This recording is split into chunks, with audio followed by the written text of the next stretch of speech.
ചക്കപ്പൂഞ്ച്, ചക്ക മടൽ എന്നൊക്കെ പറയും. ചക്കയുടെ മുകൾ ഭാഗത്തുള്ള അത് നമുക്ക് ചെറുതായിട്ട് അരിഞ്ഞ് വെള്ളത്തിലിട്ട് വയ്ക്കാം.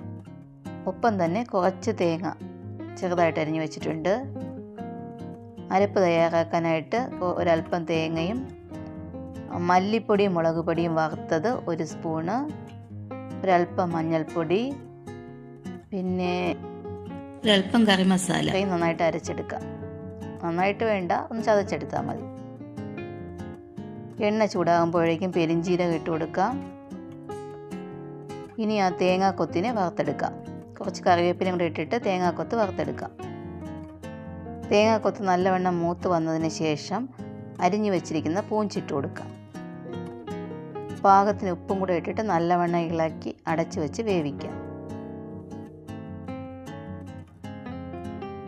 പൂഞ്ച് നന്നായിട്ട് വെന്തതിന് ശേഷം അരപ്പിട്ട് കൊടുക്കാം.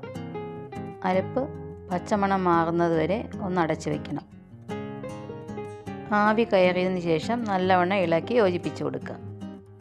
ഇപ്പോൾ നമ്മുടെ തോരൻ റെഡിയായിട്ടുണ്ട്. ഇതെല്ലാവരും ഒന്ന് ഉണ്ടാക്കി നോക്കണം. ഇഷ്ടപ്പെടുവാണെങ്കിൽ ലൈക്ക് ചെയ്യണം, ഷെയർ ചെയ്യണം, കമൻറ്റ് ചെയ്യണം, സബ്സ്ക്രൈബ് ചെയ്യണം. Thank you for watching.